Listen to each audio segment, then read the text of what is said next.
L'appel à la libération totale de l'Afrique du Nord et à l'exercice de ses droits naturels sur ses propriétés, sur ses terres.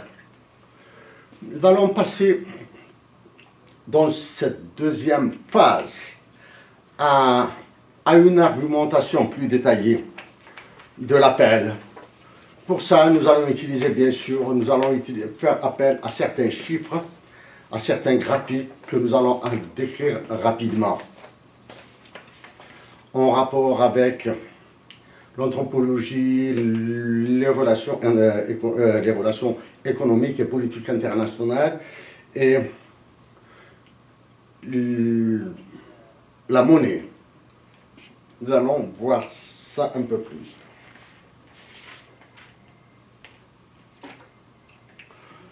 Donc, en faisant intervenir divers acteurs internationaux comme l'ONU, l'Union africaine, la Communauté économique des États de l'Afrique de l'Ouest, CEDEAO, le FMI, la Banque mondiale, les organisations internationales non gouvernementales et d'autres, nous aborderons cette articulation. Le premier axe, et il est central, et une précision d'importance. Si nous jugeons que nos informations sur les pays du Sahel, le Mali, le Niger, le Tchad, la Mauritanie sont insuffisantes, nous allons translater la position vers l'Algérie et nos compatriotes de ces pays, du Maroc et de la Tunisie aussi, et même du Cameroun et de la République démocratique du Congo, probablement même légèrement l'Éthiopie, en flash l'Éthiopie, pourront essayer d'appliquer certains modèles ou bien certaines grilles d'analyse. Le premier élément, en Algérie, la question anthropologique, c'est-à-dire la question de la majorité en Algérie, a fait l'objet de tous les marchandages. Elle a fait l'objet de toutes les sous-enchères. Hein?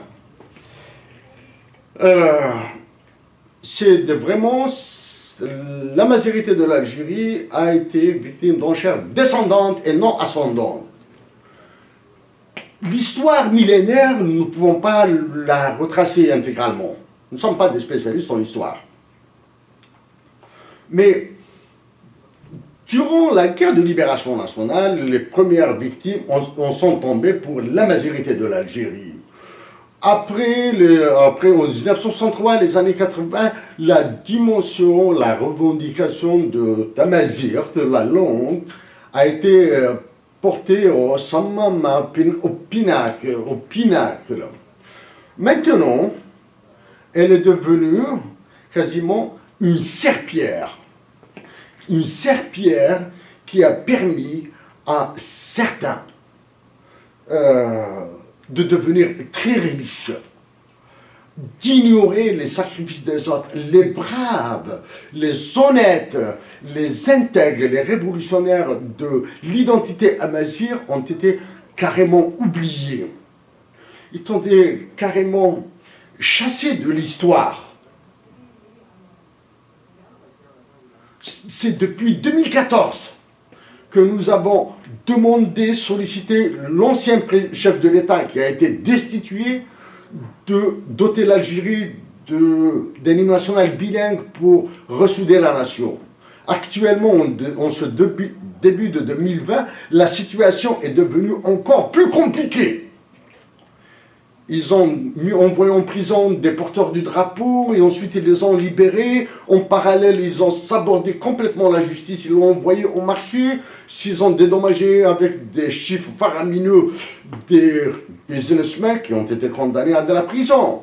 Ils ont libéré en coup de vent pour soi-disant calmer la situation des détenus amazirs qui ont porté uniquement le drapeau amazigh, sans les dédommager.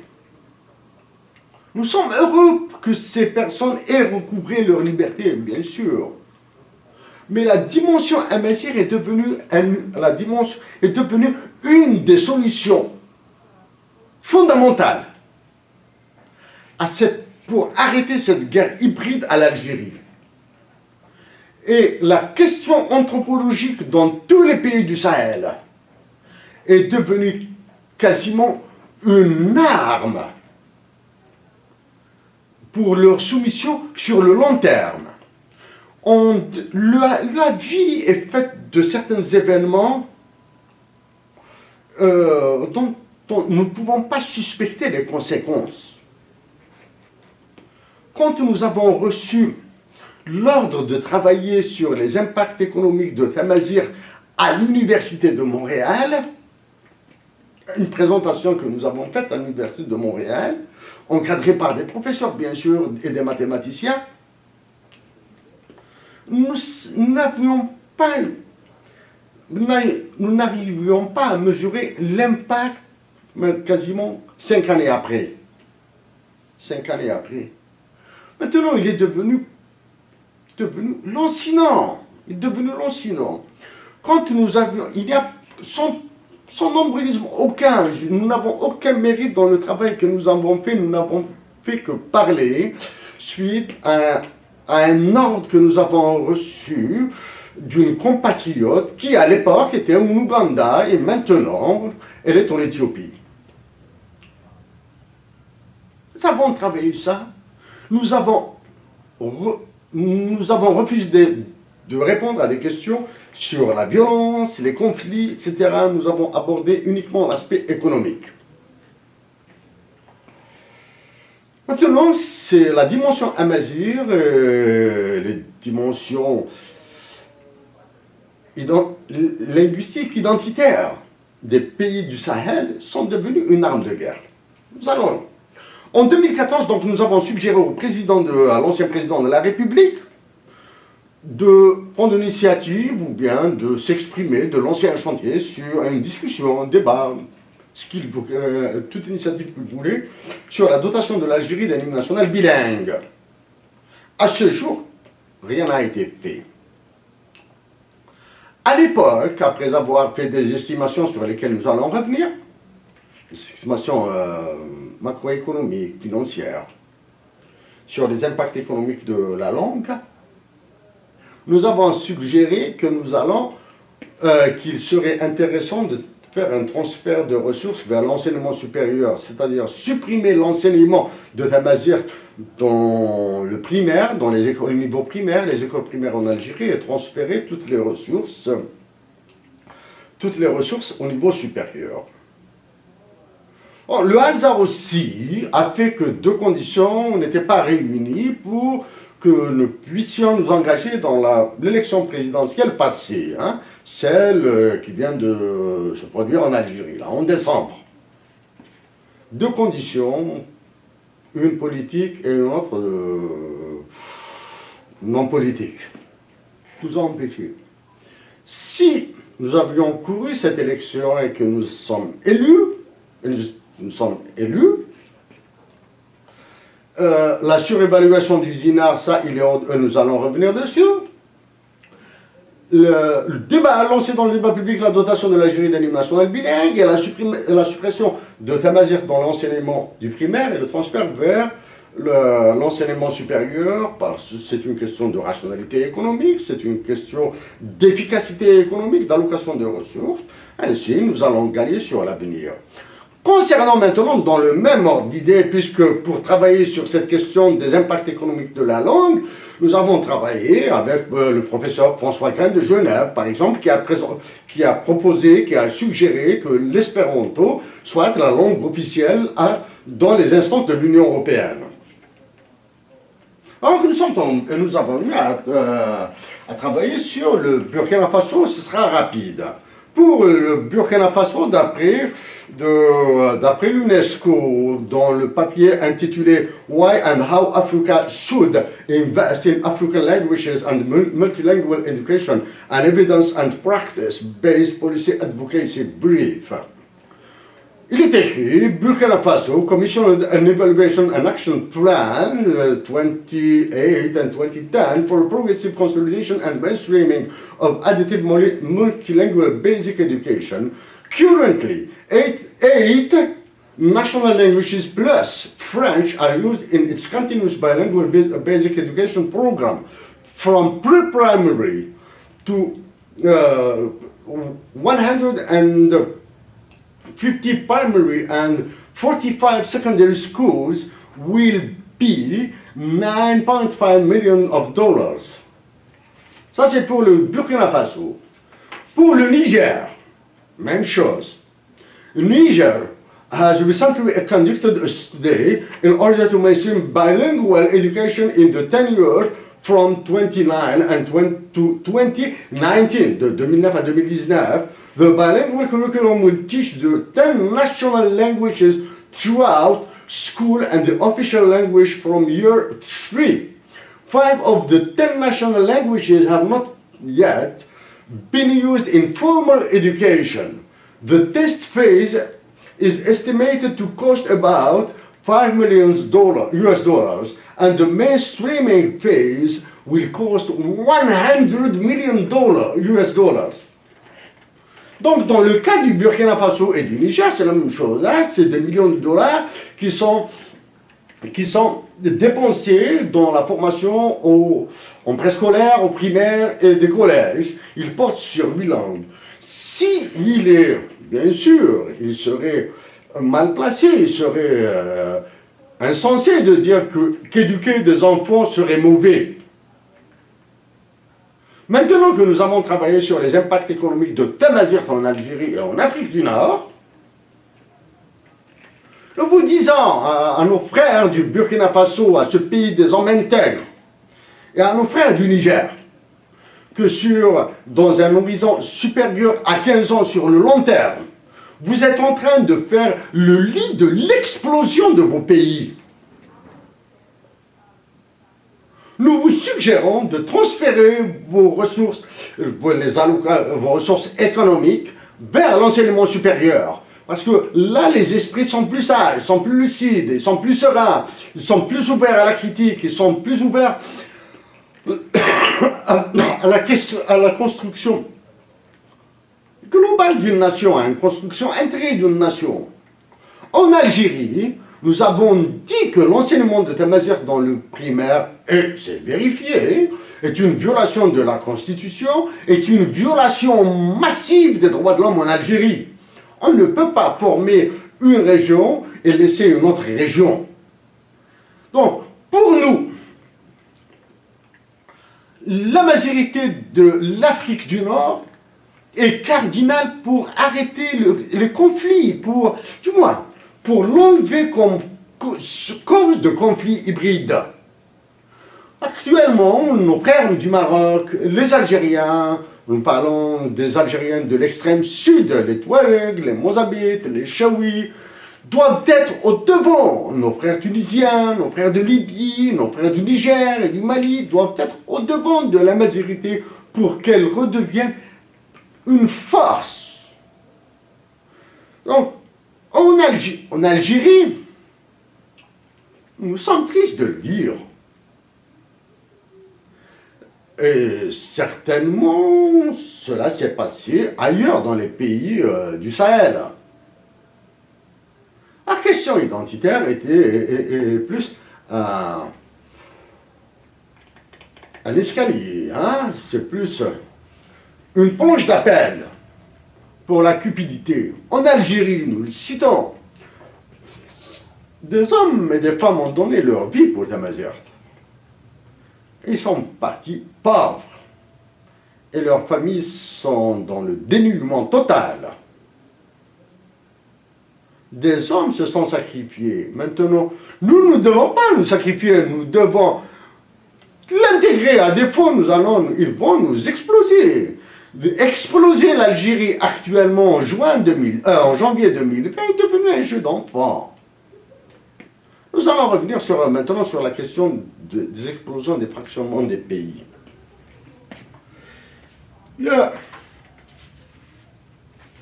Récemment, des élections ont eu lieu en Algérie. Une élection présidentielle a eu lieu en Algérie. Nous allons utiliser des termes très simples. Nous n'avons nulle besoin d'être docteur ou PhD ou d'être doté d'un bagage universitaire ou académique de plus balèze, là, pour le comprendre.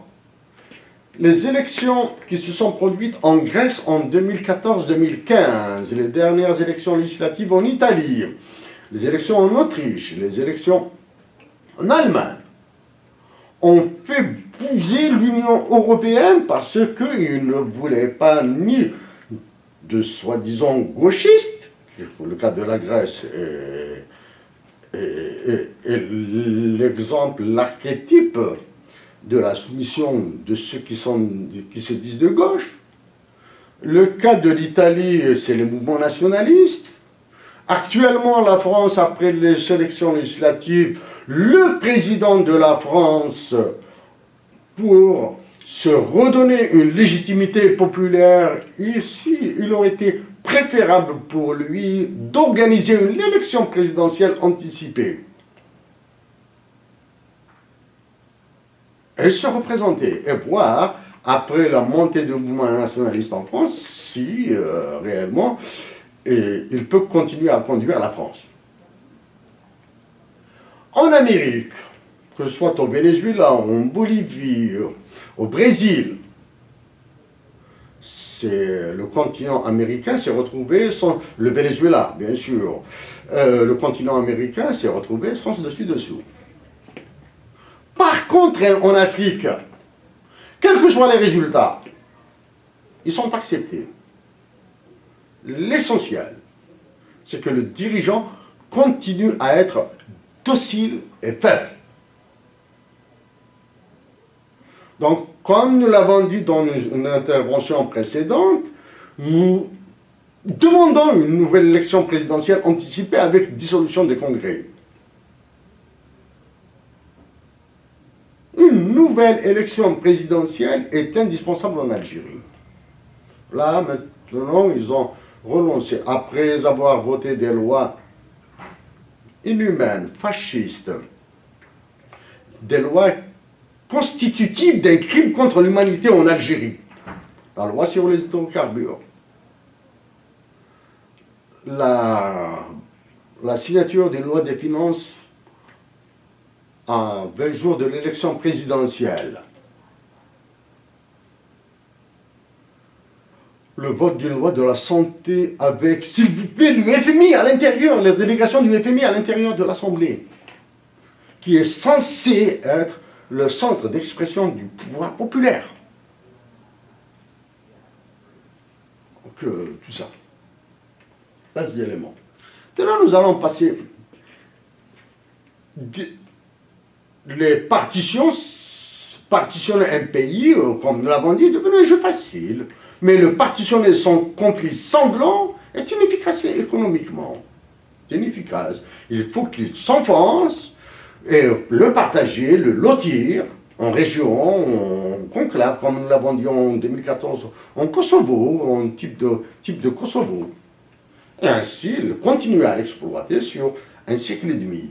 Le cas de l'Algérie est plus lancinant. Les Algériens doivent être avélis parce qu'ils ont une révolution universelle. C'est un modèle canonique en études académiques. La révolution algérienne est un modèle canonique. Les Algériens, la fierté des Algériens qu'ils ont eue à travers leur histoire, notre histoire, elle doit être effacée, ils doivent être avélis. Les partitions. Vous avez l'Irak, qui est partitionné, combien? En 4 ans. Vous avez le Soudan en 2, rapide, et continue à s'entre-déchirer. Vous avez la Syrie, qui est partitionnée de facto, là. Vous avez la Libye. Il suffit qu'à la première déclaration du type pour arrêter le conflit sanglant en Libye, il faudra la séparer en tripolitaine et syrianique. Il y aura le problème du Sud, la bande d'Amzou. Et la paix pourrait s'installer rapidement. Le cas de la Yougoslavie, qui a été explosé. Le cas de la Russie, qui a été explosée. La République démocratique du Congo, qu'on qualifie de troisième guerre mondiale. Elle est complètement démembrée. Le Mali est candidat. Le Mali est candidat parce qu'au Mali, les ressources naturelles sont partagées équitablement quasiment à égalité entre le nord et le sud. Donc au sud, c'est les animistes, au nord, c'est les musulmans. Donc là, on peut les partager, il n'y aura pas un gros conflit. Le cas de l'Algérie est problématique. La partition est très facile. Hein. Mais si l'Algérie tombe, c'est le Maroc et la Tunisie qui vont tomber avec nous. Elles vont tomber. Donc la solidarité entre les Nord-Africains est d'importance. Régler la question cette question d'anthropologie est de prime importance. Maintenant, nous allons voir un petit peu le côté économique. Pour casser des tabous, casser des tabous, ici, nous nous sommes adressés, comment on fait par l'habitude de travailler sur le Mac, non. Ici, nous nous sommes adressés en anglais à monsieur David Malpass. David Malpass, c'est le président de la Banque mondiale. Ici, nous sommes allés dans le détail, dans le détail de ce niveau Banque mondiale. Hein. Nous allons parler des ravages de la Banque mondiale, des programmes d'ajustement structurel et de l'application du consensus de Wellington en Afrique, dans les pays de l'Afrique. Ici,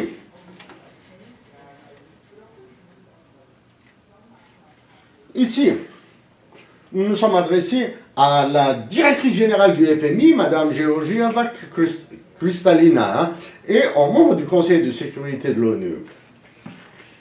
Ici, c'est... Excusez, j'ai besoin de 2-3 minutes pour discuter un petit peu, c'est la technique et tout.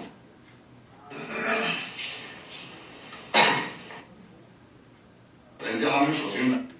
Si c'est les impacts économiques de Tamazight, et c'est très important, parce que dans cet aspect politique, en Afrique du Nord, il y a énormément de problèmes qui doivent être réglés par les pays d'Afrique du Nord entre eux. Nous avons soulevé le problème de la monnaie, du franc CFA, nous avons proposé une nouvelle monnaie, ça nous allons revenir dans une forme détaillée après, mais nous avons parlé aussi du problème du droit à l'accès à la mer dans cette conférence sur les impacts économiques de Tamazight, et nous avons parlé des termes de l'échange entre les pays d'Afrique du Nord que nous allons expliquer d'une manière assez simple. Donc, le problème de l'accès à la mer pour les pays non dotés de la mer, d'un littoral, doit être assuré, garanti par tous les pays qui en ont un. À l'Algérie volontairement, par une volonté politique de sagesse, doit accorder l'accès à la mer au Mali, au Niger et au Tchad. La Mauritanie doit faire de même, la Libye doit faire de même, parce que la mer est un don de Dieu. Il ne l'a pas donné uniquement à ceux qui ont la chance de vivre sur le littoral. Il l'a donné à tous les humains et à tous les vivants sur Terre. Donc, pour les zones d'exclusion économique, les autorités internationales, etc., il suffit de redéfinir ça. C'est une négociation rapide et les réponses seront trouvées. Donc ça, c'est pour les impacts économiques. Nous allons revenir sur la monnaie CFA. Et le dernier, ici, c'est l'analyse de la dévaluation du dinar que nous avons faite en 2015 et en 2019. A priori, même s'il y a des petites erreurs, peut-être des erreurs dans les calculs, nous allons parler des chiffres après. Les chiffres, Et nous sommes en 2019, c'est quasiment ce qui a été prédit qui se réalise. Là, quand nous parlerons de la question de la monnaie du franc CFA, il y a ce qu'on appelle les dégonfleurs. Qui sont les dégonfleurs? Le dernier à être monté au créneau pour dégonfler l'affaire du franc CFA, c'est le président de la France. Mais avant, il a utilisé des économistes, il a utilisé des hommes politiques, particulièrement à Montréal, au Canada, ici, où nous les avons vus. Ensuite, de temps en temps, ils envoient dans des manifestations populaires avec télévision, etc., avec une mise en scène de l'arrestation, etc., de certains qui dénoncent le franc CFA, etc., alors que c'est des dégonfleurs. Ils dégonflent un crime, ils le dégonflent. Ça, un mouvement majeur, c'est Occupy Wall Street. Occupy Montréal, à Paris ça n'a pas marché, hein. Occupy Paris n'a pas fonctionné, mais Occupy Montréal a bien fonctionné, mais pour rien. Hein. Donc ce sont les mouvements ultralibéraux qui dégonflent les problèmes qu'ils créent et pour qu'on n'en parle plus. Mais par contre, ceux qui parlent du franc CFA en tant qu'arme de destruction massive, en tant que fiducide, le fiducide, c'est l'équivalent du génocide, mais dans le domaine de la monnaie. Donc, dans l'appel, vous avez le. Donc, il y a ces dégonfleurs. Il faut faire attention aux dégonfleurs. Ceux qui agissent avec raison, lucidité et cœur, et pour arrêter le massacre de nos frères d'Afrique, et généralement, on ne les voit pas trop. En 1944, lors de la négociation des accords de Bretton Woods, essentiellement entre John Maynard Keynes et John White,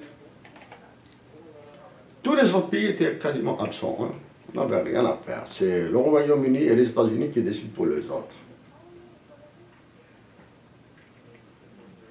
La France a intégré a eu comme cadeau le regroupement de toutes ces colonies africaines dans une seule zone et les doter d'une monnaie unique, le franc CFA, même s'ils lui ont changé de nom, même s'ils lui ont changé, mais c'est la même monnaie. Donc ça c'est la monnaie. La même chose, la France, après la création de l'OTAN, dans l'article 6, dans la version anglaise du traité portant création de l'OTAN, l'Algérie est citée nommément, c'est-à-dire personne n'a le droit de toucher à l'Algérie sauf la France.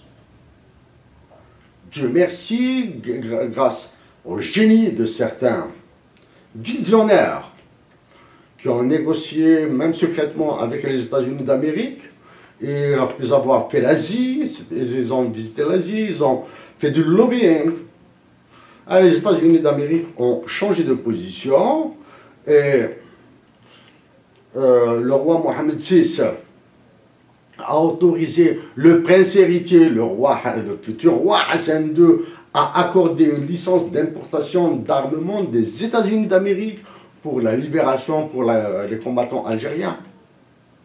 Ça, c'est des accords, des opérations qui ont été menées dans le secret le plus total. Donc la France, elle est présente. Les États-Unis maintenant, après avoir repris le contrôle de l'Afrique, parce que pour les États-Unis, il est hors de question de céder le continent africain à la Chine, à la Russie et à la France. Donc elle doit prendre sa part.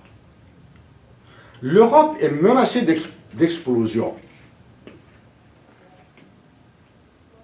Les États-Unis actuellement, pour les Américains, les Chinois et la Russie, bon, qu'ils restent unis, ça ne les dérange pas trop, mais quand ils seront désunis, ce sera encore mieux pour eux, d'un point de vue là. Donc ça, c'est pour mais par contre, la situation dramatique dans laquelle se retrouve la planète entière, la Terre entière. C'est le blocage complet du Conseil de sécurité de l'ONU. Hein. Aucune résolution de fond ne peut être incluse. C'est pour cette raison que nos compatriotes d'Afrique doivent agir sur leur chef d'État pour qu'ils participent à l'élection du Canada en tant que membre non permanent du Conseil de sécurité de l'ONU, parce que le Canada a reconnu les journalistes culturels contre les Premières Nations. Il vient d'être sermonné par l'ONU pour l'arrêt de la construction de pipelines sur les territoires des Premières Nations. Il a reconnu, il sait gérer un pays avec deux langues.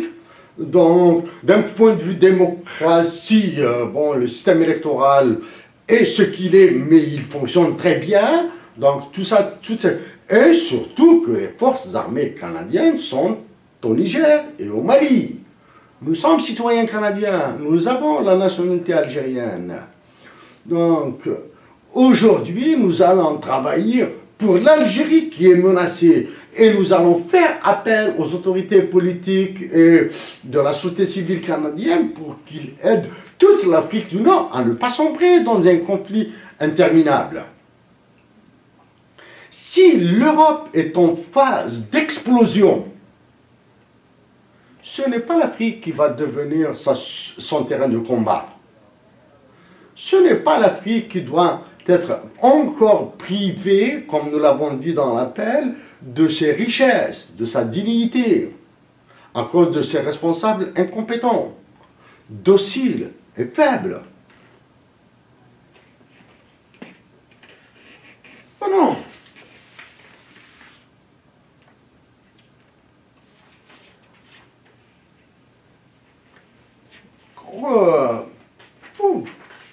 Pour parler d'une manière assez simple, nous allons penser à des intimes à nous, là, à des intimes à nous, qui ne sont pas familiers avec les termes économiques. Donc nous allons nous adresser à eux, comme ça nous serons sûrs de faire les efforts de simplicité dans l'explication. La pseudo-science appelée économique a produit une série de conneries économiques. Nous le disons, nous le répétons, la pseudo-science économique a produit une série de conneries économiques. Elle a été sauvée par des esprits brillants. Ces esprits brillants ne sont, pour la majorité d'entre eux, sont venus d'autres domaines, de la sociologie, de la géographie, Jared Diamond, de la philosophie, du droit, de la paysannerie. Des exemples?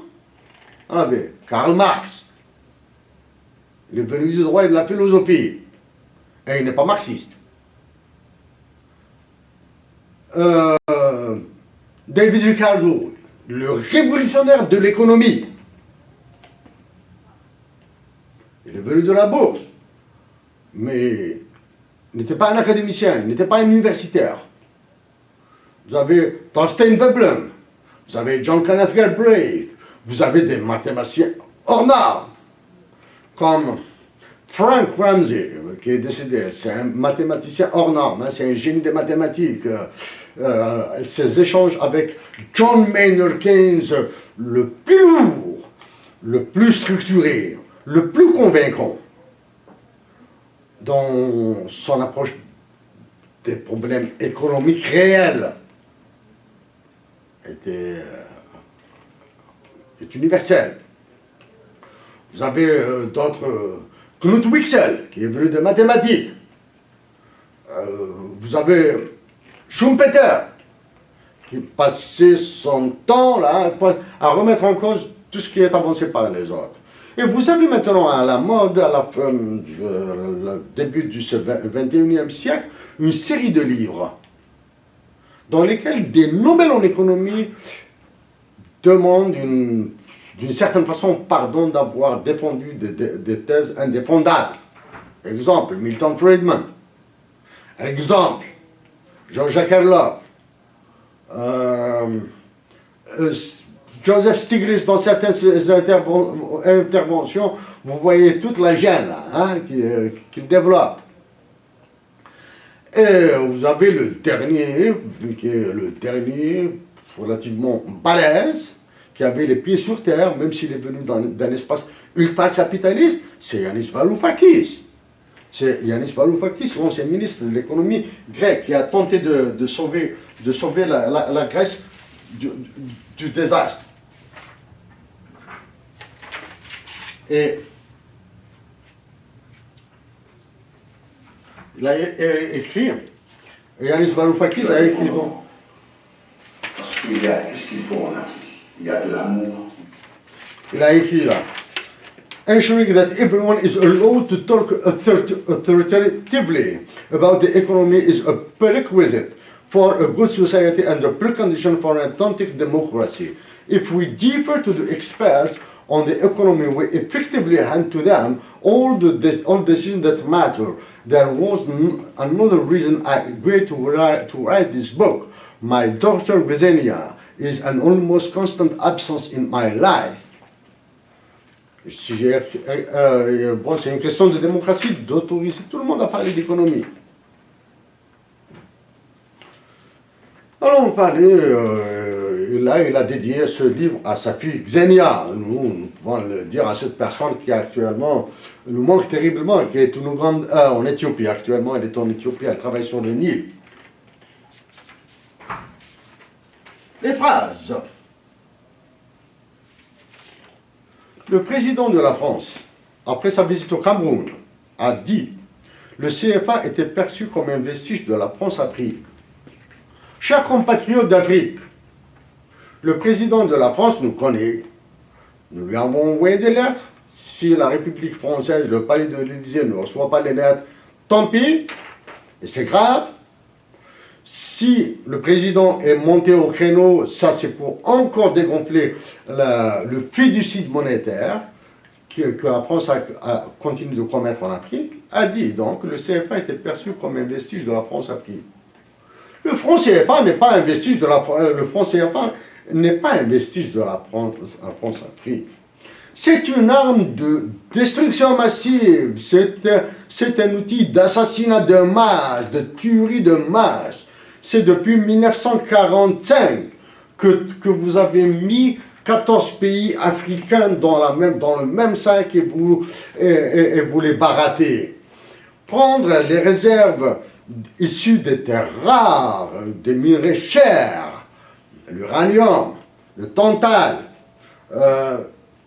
l'or, et les vendre pour le compte de la France et donner des miettes à l'Afrique, c'est une arme de destruction massive. C'est pour cette raison qu'on dit que c'est un fiducide monétaire. Quand vous avez des économistes qui siègent en Afrique surtout, donc quand ils viennent des États-Unis, de France, d'Angleterre, d'ailleurs, là, nous pouvons à la limite comprendre leur position. Mais des économistes qui disent l'union économique et monétaire de l'Afrique de l'Ouest, c'est la folie. L'union monétaire est une union de facto et non de jure. Ce n'est pas une volonté politique, une volonté populaire. Ce ne sont pas les conditions d'intégration économique qui sont réunies. C'est parce qu'il y avait une monnaie unique, donc vous pouvez l'amener une union monétaire. Parce que c'est ce qu'on appelle une union de jure. De facto, pardon. Parce que la France vous a imposé une monnaie unique, donc c'est une union monétaire. Maintenant, monétaire, puisqu'il y a le mot monétaire, on ne peut pas ne pas lui mettre économique. Donc, l'appellation de l'Union économique et monétaire de l'Afrique de l'Ouest est une arnaque. Que ces économistes qui parlent de l'Union économique et monétaire de l'Afrique de l'Ouest, bon, pour la communauté économique de développement de l'Afrique de l'Ouest, c'est une autre paire de manches, là, ou bien qui parlent de la Banque africaine, Banque centrale de l'Afrique de l'Ouest, la Banque centrale des États de l'Afrique de l'Ouest, là. Arrêtez! C'est le modèle de la Banque centrale Union européenne. Vous n'avez pas d'instrument, vous n'avez la monnaie. Le franc CFA est contrôlé par la France. Vous n'avez pas les réserves, vous n'avez pas de base monétaire. Vous n'avez pas d'instrument de politique monétaire pour parler de banque centrale.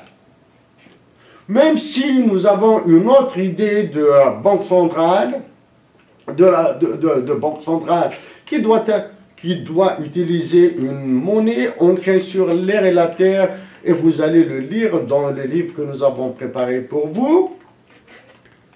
La folie. Quand un Africain tue l'Afrique, c'est là où nous devons réagir.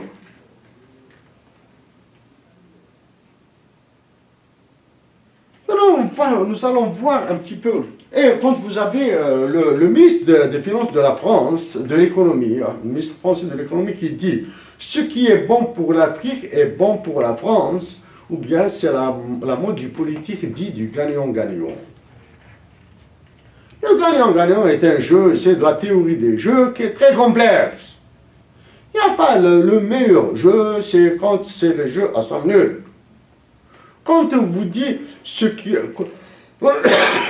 si le président de la France a dit que c'est le vestige de la colonisation, c'est une destruction, c'est un assassinat massif, c'est un féticide qui va continuer encore dans l'avenir, là. Quand on dit que quand le ministre de l'économie dit que c'est bon, ce qui est bon pour l'Afrique est bon pour la France, ça veut dire que la France va être toujours gagnante dans l'affaire et l'Afrique sera toujours perdante. Ça, ce sont des théories. C'est du John Nash qui a révolutionné aussi l'économie par la théorie des jeux. Les équilibres tels que démontrés par John Nash dans la théorie des jeux et appliqués à l'économie, le gagnant-gagnant. Bien sûr, si avant je perdais 5 dollars canadiens, nous sommes à Montréal là maintenant, et ensuite nous perdons 4 dollars, c'est que nous avons gagné 1 dollar. Mais nous sommes toujours perdants. Mais si celui qui gagnait 9 dollars gagne 8 dollars, oui, il est toujours gagnant, même s'il a perdu 1 dollar. Même s'il a perdu 1 dollar. Mais parce que par d'autres jeux, il va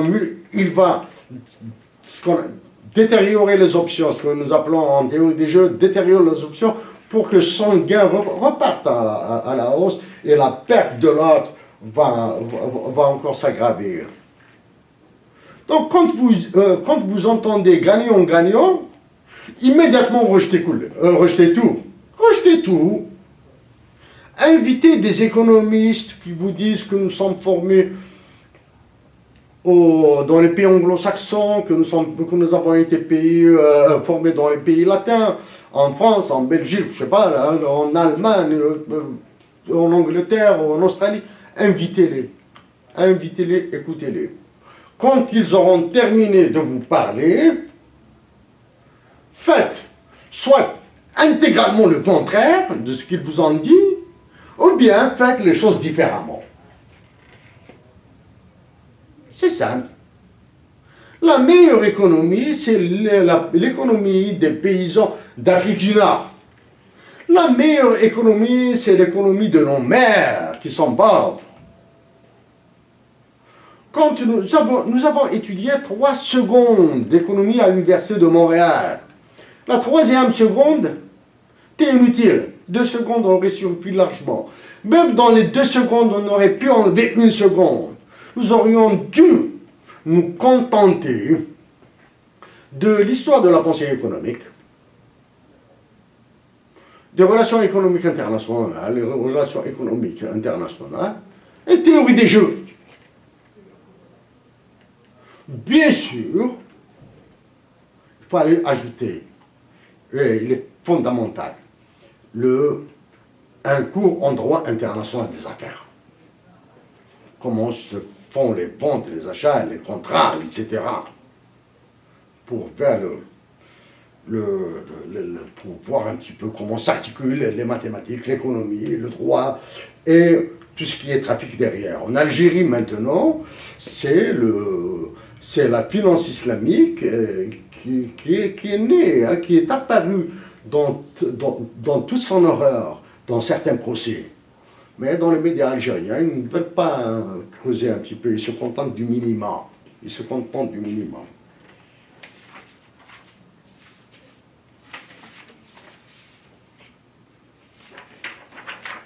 Voici le produit intérieur brut de 2017 et 2018 des pays de l'Algérie, du Mali, du Maroc, de la Tunisie, de la Mauritanie, du Niger, la Libye et le Tchad. Vous pouvez bien, là, on le voit, on peut additionner, en enlevant le Maroc, nous pouvons additionner tous les PIB des autres pays pour égaler celui de l'Algérie. Donc, ce que nous avons dit ici, ou bien dans les impacts économiques de Tamazir, dans laquelle, dans cette présentation, vous allez voir beaucoup de chiffres, beaucoup de calculs, hein, et dans notre présentation de l'accession de l'Algérie à l'OMC. Nous ne sommes pas trompés, mais nous vous disons, sur ces chiffres, en 2014, nous avons dit au président de la République de l'Algérie que les chiffres algériens ne sont ni vrais, ni faux, ni justes, ni erronés. Donc ce sont ces chiffres, le FMI, la Banque mondiale, l'OCDE et les autres pundits, experts là qu'on ne voit pas, ceux qui donnent des ordres au chef de l'État, que nous ne connaissons pas. Ils ne viennent pas discuter avec des longues phrases de philosophie alambiquée, etc. Ils prennent des chiffres comme ça et ils les balancent. Les voici. Donc voici les PIB de 2017-2018 de la semaine passée, hein, Banque mondiale. Voici maintenant les déflateurs du PIB. Ce qu'on appelle les déflateurs du PIB. Regardez, ils sont quasiment... le déflateur de l'Algérie, comme par hasard, est quasiment égal à la Tunisie. Nous pouvons déduire, hein, juste une déduction très légère, là, comme ça, à la va-vite, il faut vérifier d'autres chiffres, là. Nous pouvons déduire que ce sont les mêmes politiques qui ont été appliquées à l'Algérie et à la Tunisie.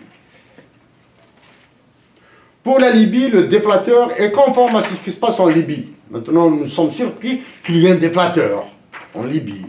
Un pays en état de guerre, on lui trouve un déflateur. Alors, que signifient ces PIB et que signifient ces PIB et ces déflateurs? Il faut prendre tous ces PIB et les diviser par ces déflateurs pour trouver les PIB réels. Ça, ce sont des PIB nominaux. Il faut les diviser par ces déflateurs pour trouver les PIB réels, et vous allez, en les comparant à l'année de référence, vous allez trouver les dégâts.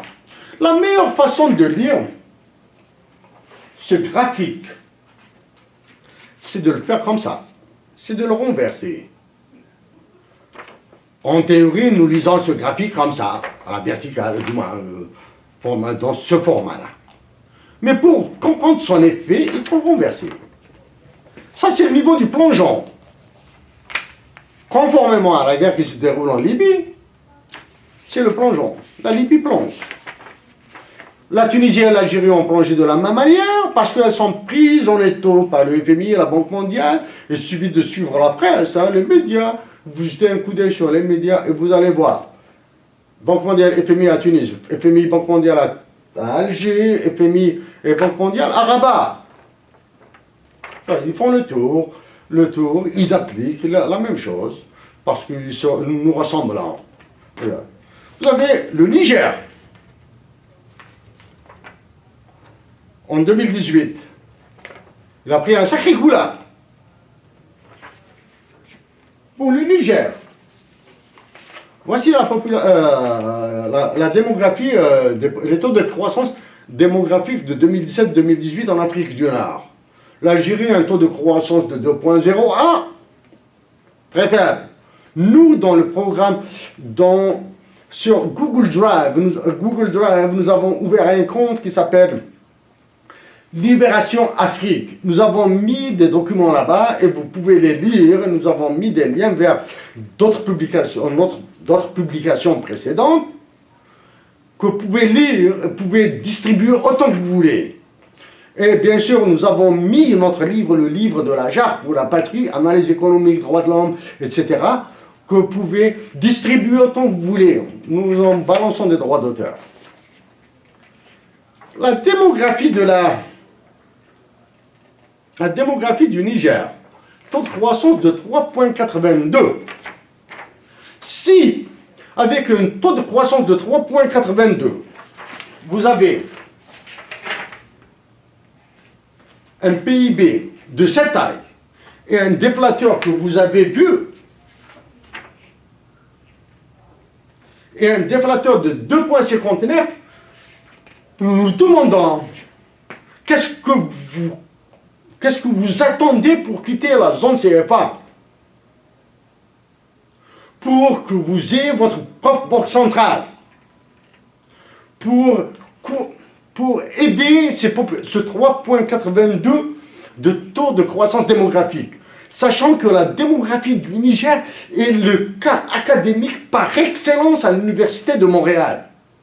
C'est le cas qui sert pour la falsification et la réfutation de théories. Nous vous signalons que l'indice synthétique de fécondité du Niger a plafonné à 7. Et vous retrouvez avec un taux de croissance de 3,82. C'est dramatique. Qu'est-ce que vous attendez pour quitter la zone CFA? Donc, pour quitter là, et nous n'avons pas ici les taux de change. Nous n'avons pas les taux de change.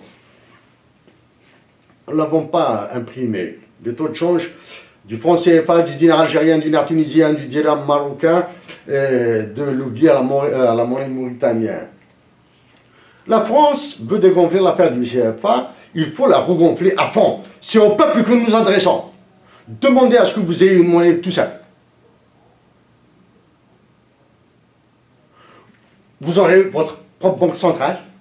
Vous allez arrêter le fiducide et le génocide de votre exploitation. Et c'est la même chose en Algérie. L'Algérie, ils ont là maintenant, pour amuser la galerie, au lieu d'abroger la loi sur la santé, sur les hydrocarbures, et celles qui sont bien sur les terres agricoles. Ils sont en train de nous parler de nouvelle constitution, et ils ont publié la liste de ceux qui font la mondée. Comme par hasard, il n'y a ni économiste, ni sociologue, ni artiste, ni paysan, ni chômeur, ni rien, ni médecin, ni rien dans cette équipe. C'est comme si... Nous avons travaillé sur le droit international, sur la loi sur la concurrence, l'aspect mathématique, l'aspect juridique. Vous allez continuer à brader l'Algérie, à vendre l'Algérie. Donc pour le Niger, le Mali, le Tchad, qu'est-ce que vous attendez pour quitter la zone CFA, avoir vos propres banques centrales? Le franc CFA est ancré sur l'euro. L'euro est une monnaie raciste. Il suffit de voir que dans le traité de formation de l'Union économique, comment était assise la fixation des taux de change des monnaies nationales vers l'euro, vers la nouvelle monnaie européenne, celle qui est actuellement l'euro. Et vous acceptez ça? En Algérie, nous avons dit que actuellement les autorités politiques de l'Algérie sont en train de commettre un crime contre l'humanité en Algérie, contre le peuple algérien. C'est un crime massif. Nous sommes conscients. Mais vous devez tous maintenir l'État debout et éviter les morts. Pendant pour le franc CFA, qu'est-ce que vous attendez pour quitter cette zone?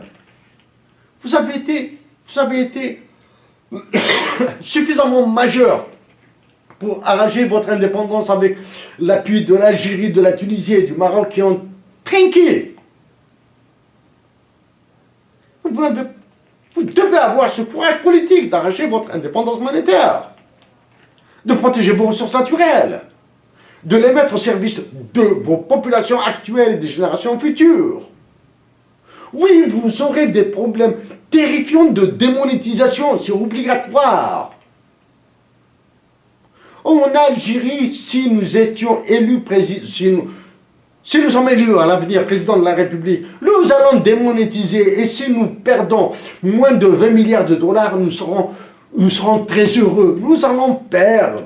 C'est la valeur maximale que nous sommes fixés, 20 milliards de dollars. Nous allons les perdre. Mais nous allons avoir une monnaie propre. Le cas du Mali, le cas du Burkina, vous devez avoir votre monnaie.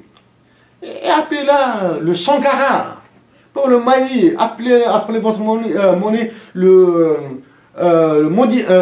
Modibo Keïta, le Modibo. En Algérie, nous allons l'appeler Tanina ou Tinina, nous l'allons faire Mansoumar. Mais pas une monnaie de singe, de Ouistiti. Pas d'une monnaie toilette. Vous signalons que la monnaie métallique est illégale. Hein? Quand nous parlons de la monnaie fiduciaire. La monnaie métallique, si vous pouvez fabriquer des tonnes. Il est illégal, mais licite. Qu'est-ce que vous attendez pour faire votre propre monnaie? Autrement, l'Afrique va être bousillée. L'Afrique du Nord sera mise à feu et à sang. Et nous sommes conscients du danger. Chers compatriotes africains,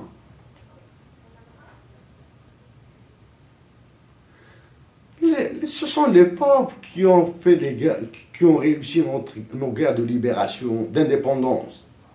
Ce sont des esprits éclairés qui les ont aidés, des sages, des humains, des humanistes, des bons. En 2020, au XXIe siècle, céder aussi facilement, revendre aussi gratuitement le sang de nos ancêtres. C'est une honte. Effacer carrément notre anthropologie, nos identités pour le plaisir de paraître européen ou américain ou australien ou japonais. Oh. Réveillons-nous. Ayons le courage des Japonais qui sont passés par l'autarcie. En 2015, quand nous avons dit que les Algériens devraient probablement faire l'expérience de l'autarcie, nous l'avons dit d'une manière assez légère. Vous devez léguer vos terres, vos richesses, les terres rares, l'uranium, l'or, tout ce que nous avons en Afrique du Nord, génération future. Chers compatriotes d'Afrique du Nord, levez-vous pour vous libérer. Que ce soit les pays de l'OTAN ou que ce soit les pays de l'ex-pacte de Varsovie, etc. Leur joie sera quand nous allons nous enfoncer, parce que chacun gagnera, prendra sa part. Vous avez l'exemple de la Syrie, de l'Irak. Vous avez la Russie qui est en train de galérer avec... mais quittez la zone CFA le plus tôt possible. Ayez vos banques centrales. Et surévaluez vos monnaies. Surévaluez-les. Les Africains, les peuples africains ne sont ni des singes ni des chats noirs. Ce sont des humains.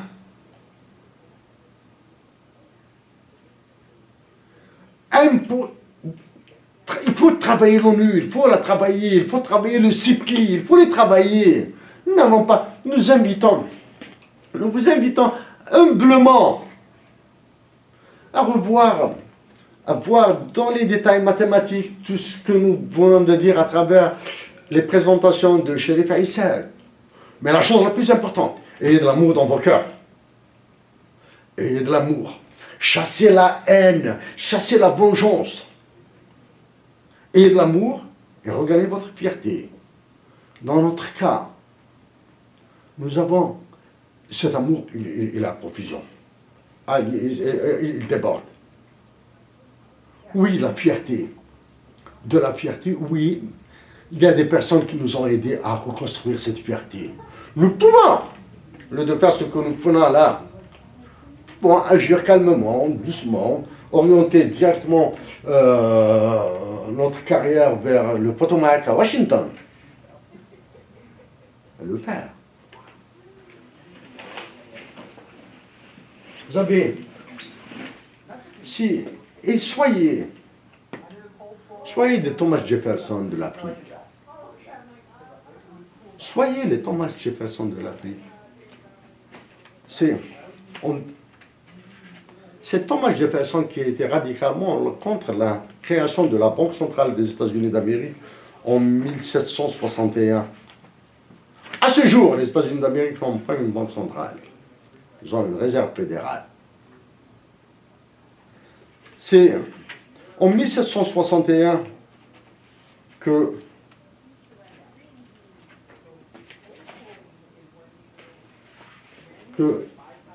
William Jefferson faisait de la climatologie.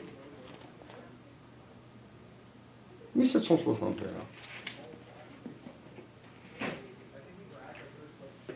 C'est Thomas Jefferson qui a rédigé la Déclaration d'indépendance des États-Unis d'Amérique. C'est lui qui a influencé le Marquis français pour la déclaration, pour qu'il fasse une déclaration universelle des droits de l'homme en France. C'est le Marquis de Lafayette. C'est lui qui l'a influencé. La France n'est jamais le pays des droits de l'homme, n'a jamais été la patrie des droits de l'homme. Elle a tout pompé des États-Unis d'Amérique. Nous n'avons aucune haine vers le peuple français, nous n'avons aucune haine vers la nation française. Mais nous demandons aux Africains d'être les Thomas Jefferson, d'être les Thomas Sankara, d'être les Hussein Ahmed, d'être les Modibo Keïta, d'être, sans plus, de leur Afrique du 21e siècle.